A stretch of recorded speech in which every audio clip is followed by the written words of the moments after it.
Well, hello, Christina. Welcome to the show. Thank you for having me. So excited. Yes, I'm excited to have you on.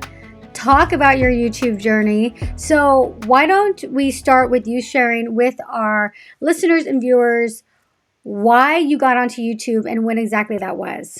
So I started my YouTube channel, I think in 2017. By that point, I was doing some like fashion and lifestyle stuff on Instagram primarily as like just like a hobby.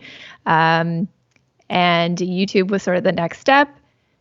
And I started off as like a haul sort of fashion, look what I bought channel. And then eventually turned that into what I talk about now, which is intentional living, intentional spending. And a lot of my channel has encompassed my getting out of debt journey. So I've kind of done like a complete 180 from where I started to where I am now on YouTube, which has been kind of cool.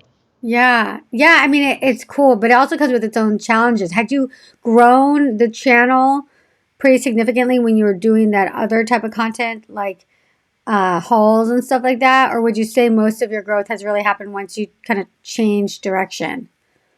It definitely happened when I changed direction because I think that's when I really started tapping into like my own authenticity. Because I honestly, for a long time, would do hauls because one, it was like really easy content. It was easy to get views and to grow. But I just felt so like such a fraud because I was like going into debt to buy these things. I couldn't. I was just doing a lot of like really irresponsible things with my money for the content, and I think it showed honestly. So my growth came a lot after. Oh, wow. So where were you at with your channel when you decided to make that pivot? And also where were you at both like channel numbers, but like kind of in your head in regards to like your commitment to your YouTube channel? I think around end of 2018, early 2019 was when I really committed to it. Committing to posting 1 or 2 videos a week. And I think at that time it was still maybe around like 10,000 subscribers. So for me, it's been slow growth for sure. It's taken time. Yeah. So then how did it impact you and your channel once you made that conscious change? And actually, well, let's backtrack. What made you decide to make that change to go from doing, because that's pretty dramatic, almost like a complete 180 to go from being someone like here, consumption, hauls, bye, to now the complete opposite. So at the end of 2018, around like Black Friday, I bought a pair of the Chloe Susanna boots. I don't know if you know them. They're like little cute, like Chelsea boots with like, gold studding and like I just thought they were the coolest thing ever. But I bought them on my credit card knowing that I couldn't afford them. They cost like more than my rent at the time. Oh my God. But we needed to have them. Yeah. Exactly. And I consciously knew that. And I told myself I couldn't afford it, but I kept them anyway. And at the time, I was probably around $85,000 left on my student loan. And at the time, I was also just like completely overwhelmed and buried in my things and my compulsive shopping. So I just knew something needed to change. So buying those boots and keeping them, I still have them, was my sort of like wake up call. It was sort of my like, girl, you got to get your shit together, figure it out. And at the time, there was another YouTuber, Asia Dang. I don't know if you're familiar with her, but she was sharing her debt payoff journey as well. She was paying off $200,000 of student loan debt. So I was very sort of motivated by that, kind of getting my finances together. And I just decided to share my own journey with that as well. So I just was like, okay, Asia's doing it. I'm super inspired by her. I have a similar story. So I want to document my own journey. And there was also another YouTuber called Hannah Louise Poston who did something called a no buy year, which is basically like a no spend challenge. So I sort of shifted my content from hauls to debt payoff and no buy on my YouTube channel the following year. So in 2019 was when everything sort of shifted. Oh, wow.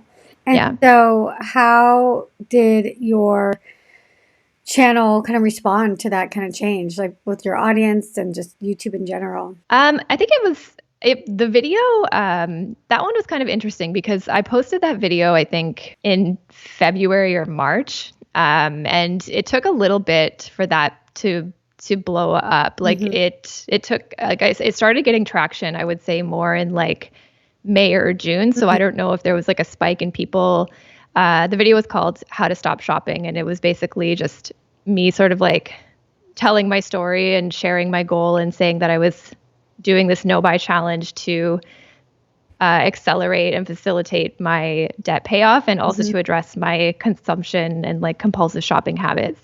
So it took a little bit of time for that video to take off, but it has like 300,000 plus views. And it's the video that really sort of took my channel in that direction and gave me a lot of clarity in what my content was going to do. And the audience responded really well, just sort of recognizing I think it was very relatable to a lot of people. Yeah. And I just got a lot of comments on like, oh, like, wow, this is me, or I'm going to do it too. So, yeah, I got a great feedback on that. Wow, that's good. So what did you do in the meantime from when you made the decision to shift your channel? You uploaded that one video, How to Stop Shopping, but then it didn't blow up for several months. Did you just kind of continue on with this kind of no buy, minimalist type content, or were you just kind of exploring or figuring it out?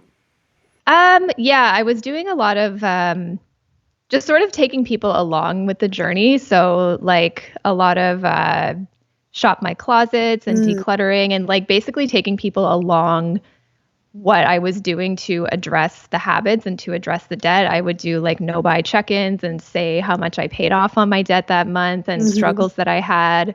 So it really sort of gave me a lot of direction as to like which way I would take the content, and it sort of developed naturally from there, which I think is cool because with YouTube, like, you know, what your audience responds to is a very helpful way to figure out, to know what direction you want to take your content. But for me, it also like gave me an opportunity to explore things within myself that I think I was ignoring for a long time. Like what? I think just like my relationship to shopping, it taught me I had to figure out new ways to spend my time, new ways to spend my money. I was learning how to budget, how to manage money, and learning about personal finance. So yeah, there was just like a ton of things that I was exploring as I was going through that sort of journey at the time. Yeah, and it's so interesting because for you, this was a life change. Yeah. And now you're kind of mirroring that life change or reflecting that life change now onto like a public forum and through your content.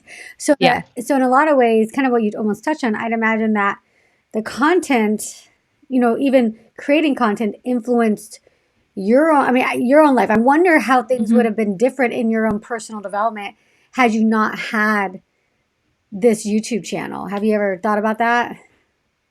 Yeah, I think I probably would be in the same like compulsive Oh, really? Oh, you think it helped you? Yeah, absolutely. Yeah.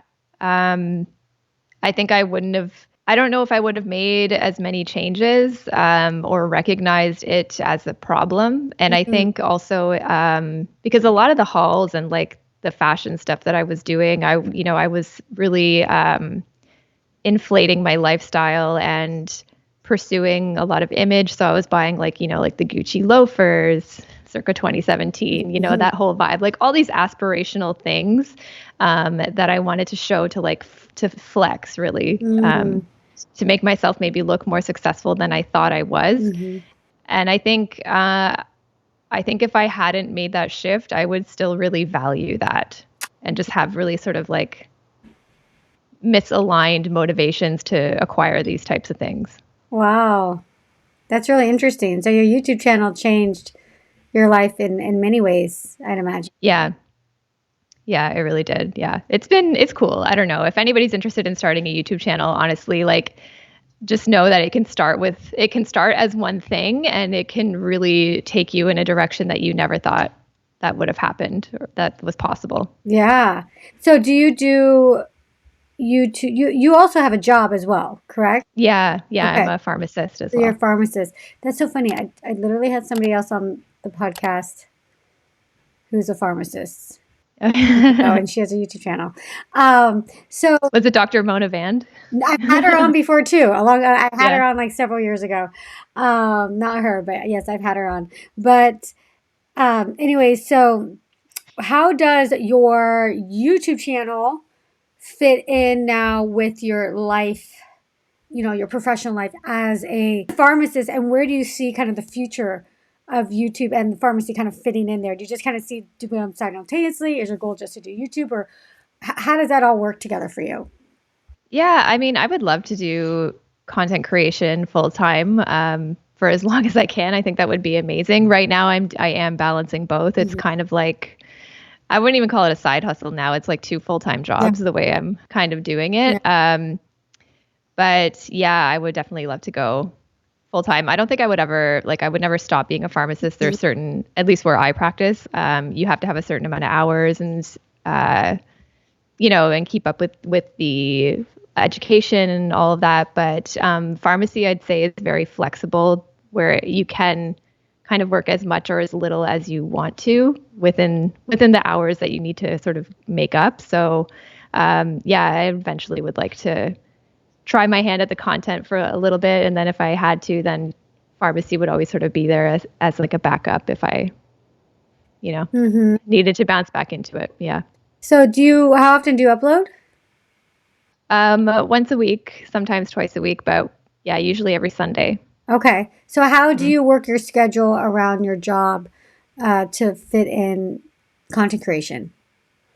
So I am very fortunate to work a 9 to 5. So a lot of pharmacists will work 12-hour shifts, Mhm. or they have to work, like 9 to 9, or evenings and things like that. So the setting in which I work is um, Monday to Friday, 9 to 5. So and now I work 4 days a week. So I have Mondays off, which allows me Mm. to create more content and plan for it. But basically, anytime that I am not at work, then I am working on scripts or content. And usually I will batch film on my weekends. Mhm. Um, and now I also have an editor that helps me too. So that sort of helps me just keep that cadence consistent. Yeah. Have you been consistent the whole time? No. No. No. It's hard because I honestly like juggling those two things that makes the time management really difficult, and I am definitely no stranger to burnout. Just because the way that my channel has grown, I want to keep it going and I want Mhm. to be there for the community that I've built there, Yeah. and just like for the, we all bow down to the YouTube algorithm. Mhm. Just you have to kind of show up there consistently, but Yeah. yeah, like even I think in January I've missed a few uploads, and now I'm Mm. like playing catch up with the algorithm now even. Mhm. Yeah, you gotta Yeah. stay consistent. So, what are the types of videos now on your channel that tend to perform really well? A lot of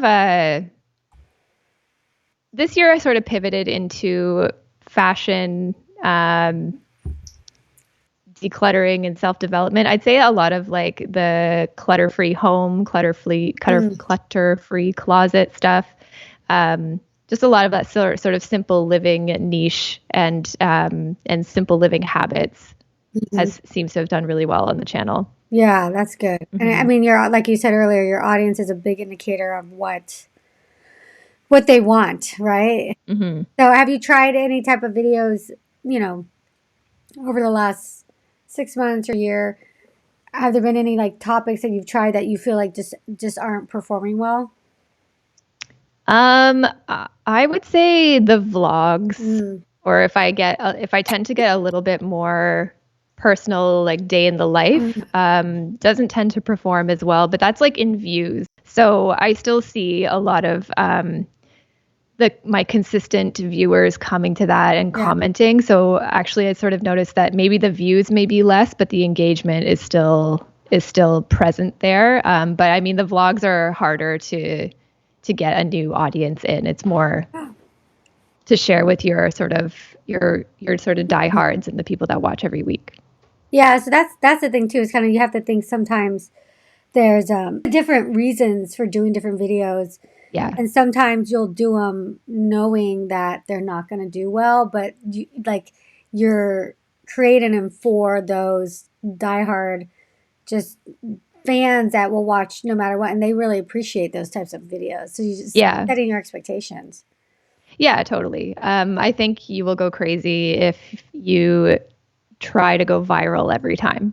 Yeah. It makes it no fun, for sure. Yeah. Have there been any videos that you created that you didn't think were going to do well, and then they ended up doing well? Yeah, I have one, I think it's my highest performing video, the habits that will improve your style. Because I try to, I'm very inspired by creators like Matt Diavella, for example. So I put a lot of thought into my videos to try to make them like a little bit more cinematic and scripted and thought out with like really, nice B-roll and stuff like that, like to my own capabilities, because I film everything myself. And those sort of videos take a lot of time, but this video, I sort of sat down, I made some points and just sort of spilled my thoughts on it. And it just sort of blew up. I was not expecting that. Yeah, I've noticed that. I was actually going to ask you, do you ever hire a videographer every now and then? Because I do notice you do add, I think it was that video. I watched one of your videos like that. Maybe it was. And yeah, you have tons of like B-roll and footage and all that different kind of stuff. And it's like, yeah, are you filming it all yourself? And do you do a, what do they call, like a storyboarding type thing to kind of plan out, okay, I need this B-roll, that B-roll, that B-roll? I do try to, if it's going to be like a B-roll heavy video, I generally try to script them out, and I will do like a B-roll shot list. Because I have tried to sort of like sit down and riff, and I end up just sitting there for like 2 hours trying to get something coherent out, and it can be very frustrating. So especially for those like bigger production videos, I will script it out, sort of B-roll shot list, and then it makes it really easy to sort of drag and drop. And it also gives you a nice bank of footage that you can reuse later for similar sort of, for similar topics or whatever. Yeah. So do you generally plan your videos first through like outlining or scripting and storyboarding, and then you film? Is that kind of generally how you approach each of your videos? Yes, if I have the time. Sometimes I will just have like bullet points, and I'll sit down and just do like a talking head video and sort of riff out. I have like a general idea of what I want to say and what I want to touch on in the points. And then other videos, if I want them to be a little bit more produced, or if I'm doing like voiceover or something, then I will have a script that I'm actually reading. And so I do a little bit of both. How long does it generally take you to prep for each video? It depends. I find I kind of do it like based on my energy. So if I have like, I put a lot of like notes on my phone. So if I have like a thought, then I'll just bang out a few talking points and then come back to it later. But if I'm writing a script, it can take me probably a couple of days to go from top to bottom. Yeah. So like I'll write my scripts like, in the evenings or like on my lunch or whatever, and then film it all on on Saturdays on the weekend kind of thing. So with the script, do you sometimes use a teleprompter? No, actually I don't. I'll like look up at the camera and say a few lines, pause, look down. So when I'm editing, you don't have that like the head going up and down that can be really frustrating in post. So that's true too. Yeah. Sometimes I think scripting out and stuff can make it, in a lot of ways, so much easier for like actually recording it, and then even for like the editing. Because if you kind of go and you sit down like, okay, well, let's just see what comes out, and then you just have a bunch of stuff and you're starting and stopping, it makes the editing so much harder. Yeah. Because usually if I'm doing just like a video where I'm just sort of ad-libbing, I'll sit and film for a full hour. Yeah. But then when I'm editing it, or if my editor is editing it, it condenses down to like a 13-minute video tops. Yeah. Like it's wild. It's exactly. I mean, it takes time to like go through it and figure out what you want to include or not include, or if you Mm-hmm. repeat something the same, a couple of times. What would you say for you where you're at right now with YouTube? What would you say is one of the biggest kind of challenges that you deal with? I think I get really tripped up if a video doesn't perform well. So YouTube will tell you how the video is doing, and Mm-hmm. it's meant to be helpful for you to know what kind of content to create and what thumbnails are working and whatever. But when I see like a 10 out of 10 video, I'm just like, I try not to let it affect my mood or like my thoughts about future content, but it still kind of bothers me. So I've been trying to sort of get the attitude of like, okay, that's this video. That's how it did. We're moving on. We're working on the next And one. then, Like by the time that video is up, I should be working on the next video and keep moving forward. yeah, I mean, it's hard to see those 10 out of 10s. I think everybody hates seeing the Yeah. 9 out of 10, 10 out of 10, especially if it's a video that you've worked hard on. Yeah. And like, yeah, I know YouTube wants that to be helpful, but people, yeah, it's like people were like, oh man, can be demoralizing. Yeah. And then when it gives you a 1 out of 10, it literally gives you like confetti, like, woo, congratulations. It's like, And sometimes it'll say stuff, like, oh yeah. yeah, your audience is watching it longer and it's pushing it out or something like that. Mm-hmm. So, yeah, I mean, I like what you said though. It's kind of like you can allow the the video performance to bleed into your next video, or like that attitude, or like questioning yourself now, and because it's like a whole psychological thing that you're like, oh, should I not be doing this, or oh, maybe my channel's dying. Like people go into like Oh, yeah. this like rabbit hole. My channel's dying, nobody likes me. Oh, it's like, okay, chill out. Not every video is going to be a home run. Totally. Yeah. Like the last maybe 3 or 4 videos have been like between 7 and 10 out of 10. And literally I had that thought. I'm like, okay, that's it. Is my channel dying? Like Yeah. I should, so it's very like easy to sort of catastrophize into that direction. But it's, again, I filmed 2 videos today that I'm going to work on and put out, and you just keep going. You got to keep going.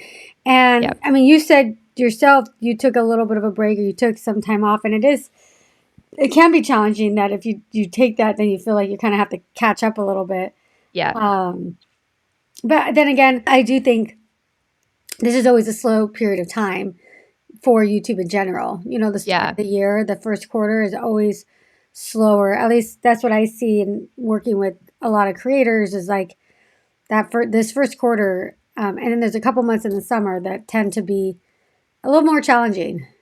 Mm-hmm. Yeah, I find for my content towards the end of December and early January, because it's a lot of like habit and New Year's sort goals and stuff. Yeah, so it does very, very well. And then I feel like, now we're kind of like in that lull. So it's, yeah.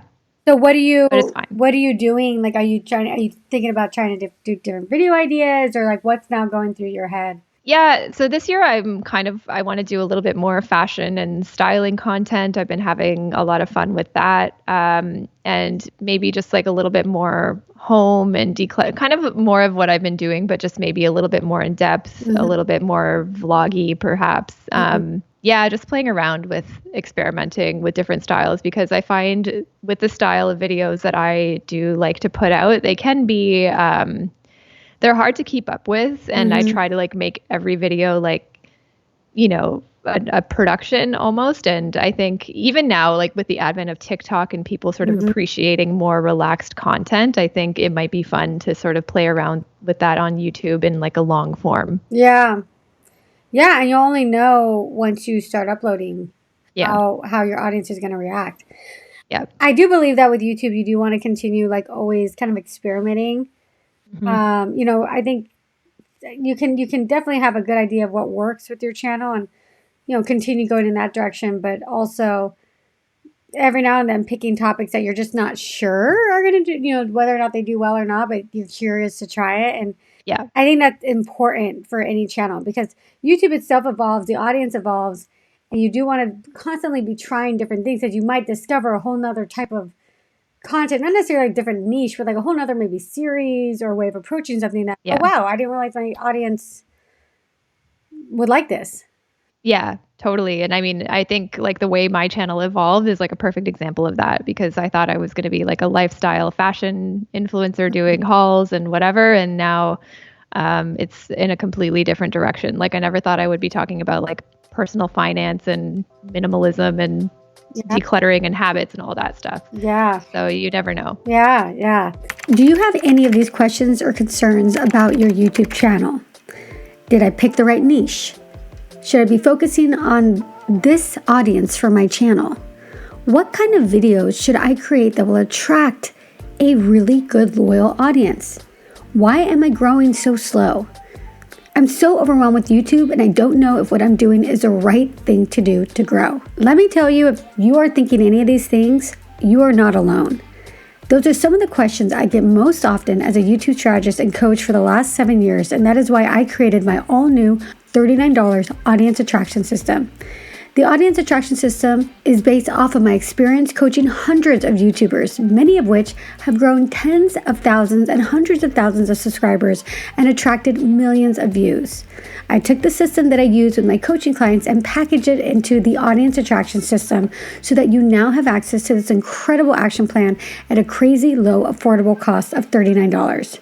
I want to give you the system you need to skyrocket your YouTube channel and start seeing results ASAP.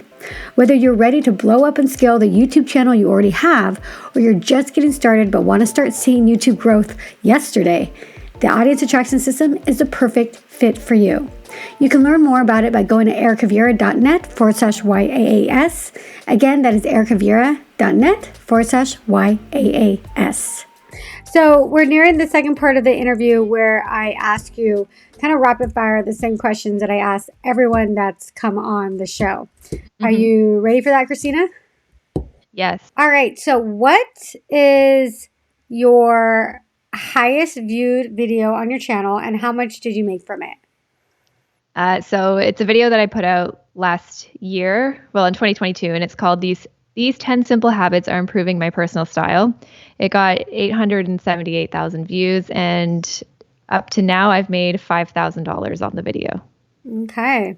Yeah, it's so interesting to see what people make because it varies so differently. If you were to start over with your YouTube channel right now, what, if anything, would you do differently? I think I wouldn't take it so seriously. I thought I needed to have this like, big, huge camera, lights, production. And honestly, you can really just start on your phone with a window and natural lighting. And it's really just about talking about what you're interested in and being consistent with it. Got it. Why do you wish you didn't take it so seriously at the beginning? Because I feel like that's opposite of what a lot of people say, oh, I wish I would have taken it more seriously at the beginning. I guess maybe taking seriously is the wrong way to put it. It's more like just let go of perfectionism when you're starting. So done is better than perfect. Just get it out. Because I would procrastinate. But what kind of got me going was like a year from now, you're going to wish that you had started earlier. So just get started. Just do it. I always say that. Yeah. What is your favorite video you created that's on your channel right now? I recently did a video on clothing care and laundry, and I just think it's really cute and funny and really well done. It isn't performing as well as I would love, but I think it's a good video. It's high quality. Yeah. What is your number one tip for preserving your mental health as a YouTube creator? Definitely learn how to manage your time and have a hobby sort of outside of this. Like make sure you're taking breaks. So for me, for example, I'll take a whole weekend to batch film and sort of pump everything out. But the weekend after, I won't do anything. I'll take time for myself. So doing something to create a runway of content that's pre-uploaded and pre-scheduled, doing that work in advance will give you time back that you can give to yourself, which you need to keep being creative and have the energy to put out content that isn't burning you out and that feels like work. Yeah, definitely. Have you ever just wanted to give up, and what happened there, and how did you get back on track? Yeah, I feel like that every time I get like a 10 out of 10 video, sometimes it's just Like like, this oh, happened. what am I doing? I know. But again, it's just like they're just stats or, um, maybe this content just didn't hit and it's just keep moving on to the next one. Mm-hmm. Mm-hmm. Any video you created that you were really excited about, but it didn't perform that well? Honestly, I'd probably say most recently, again, that laundry video. Mm-hmm. I spent like all day doing like B-roll and getting all these fun shots and trying to make it funny, and I was really excited for it, and it just didn't land. So Mm, that's fine. It's okay. yeah. Yeah. Yeah. Was that a 10 out of 10? Yeah, it sure was. You're like, no. Well, you know I what? A know. lot of times some of the videos will randomly kind of start to take off Yes, later on. So you that's can never true. discount any video. Yep. And, I know people, play around with their thumbnails. We do that. Yep. Change the title, change the thumbnail. And then Yep. sometimes it's just seasonal. Like you just never know with YouTube. Yeah, exactly. Well, that's what happened with like my first how to Mm, stop shopping video. I think I posted it in March and then it started picking up in the summertime, from yeah. what I recall. So yeah, I think it's seasons and what people are interested in terms of content. Yeah, definitely. What is the biggest opportunity you got as a result of being a YouTube creator? Um, so I've been able to basically make a living. Like if I quit my full-time job today, I would still be okay. And Mm-hmm. it's so fortunate for me to be able to do that. I've been able to build an audience. I've started a podcast of my own recently, and Mm-hmm. it's just giving me just a lot of like creative outlets that I never thought was possible, and a way to sustain my life and finance my life. Doing it is just unbelievable to me. Yeah, definitely. Yeah. Um, it is. I think that is the biggest opportunity. Just the fact that you can create this content straight from your living room or bedroom Yeah. and change your life, basically. Yeah. It's pretty cool. Yeah. What would you say has kept you going over the last few years as a YouTube creator? um, I think just knowing that I want to be able to do this I want to take a chance and be able to do this full time for myself. Mm, There's a lot of times that I wanted to give up, but I know that like I think the second you do, for me, I think I would regret it and just like wonder what could have been if I did give up. So mm-hmm. that sort of keeps me going. Yeah, yeah. Especially after you've accomplished something too. Yeah. After you've hit a certain milestone, and it's like, yeah, if you would have given up before, if you would have given up when you changed your niche, or I shouldn't be doing this. Like, Yeah. you just like never know. Um, what do you think is your superpower that you think has led to your success on YouTube? Um, I think when I am interested in something, I really dive fully into it. Mm-hmm. Maybe even a little too much. But it's the thing that sort of helped me be consistent and try new things and grow Mm-hmm. the channel to where it is now. So Yeah. I think that helps. Yeah. And last question, what is your number one piece of advice you would tell somebody who is just brand new, just starting off on YouTube? Just show up. Even if you hate it, even if it's cringe, just keep showing up, keep posting, and you'll find it. Like, let yourself evolve and you'll find something that hits with your audience, create more of that, and just keep showing up. Yeah. Yeah, you got to show up on YouTube. There's Mhm. no hiding, that's for sure. Use shorts too. People get shorts, get into shorts. Do you feel like shorts have helped your channel? um, they have here and there, I think Hmm. so. But I'm just hearing that everyone. I've spoken with some people at YouTube, and that's like the number one thing that they're saying too is do Yeah. shorts. They're So really, I know at YouTube, they're really pushing the shorts because it's monetized now. And right, I yeah, have some pretty strong opinions on the shorts, but I'm I kind know. Oh, I of would love to hear it. kind of waiting to see what happens. But I don't know. You could say I'm not fully convinced it's the best for every creator. That's for sure. So Yeah.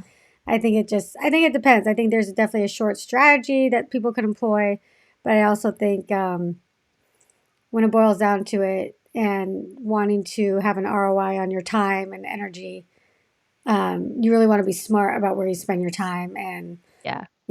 I always feel like long form on YouTube is definitely never going away, and definitely I think Yeah. it's I mean I think it's there's nobody else that does long form like YouTube. Everyone's doing Yep. shorts, TikTok, Reels, this and that. You have short form content, but it's still long form. It's the king here on YouTube. I think king or queen, Yeah. whatever. So yeah, And I think with TikTok especially, I think a lot of people will feel that the short form content fatigue. yeah, Like they kind of want more and they want to hear more. Yeah. So I think it's a balance between doing shorts. I wouldn't like I think a lot of people are repurposing TikToks for shorts. And I mean that's a time efficient way to get into it. Yeah. yeah. But I mean they're monetizing it, and so I work with a ton of creators. I do coaching. I run channels through my agency, so I'm able to see what's going on in regards to like how much you can make. Well, just if you're looking from an AdSense perspective, and it's just Hmm. like it's almost like a joke, like in a way. It's like, oh look, you have like I think it's like $4 for every like I don't know like crazy amount of views. It's crazy like that with shorts. It's like Yeah. not it's not a lot. Like even if you have like a million short views, it's like it's not much at all. Yeah. So it's interesting. So you have to think like, okay, well, what are you doing it for? To build your audience, and will those people come onto your long form content? I'm not totally seeing that. So I can go on and on and on that topic, Yeah. but short. I mean, it's still a different opportunity, and YouTube is really pushing for it. So I know a lot of people, a lot of people don't want to miss a boat and be like, oh, I don't want to miss it. I don't want to miss it, right? Yep. So I totally get that too. So all right, Christina, why don't you share with everybody if people are not familiar with you and your channel, where they can find you? Yeah, so you can find me on YouTube at Christina Mychas. That's Christina with a CH, and Mychas is Mychas.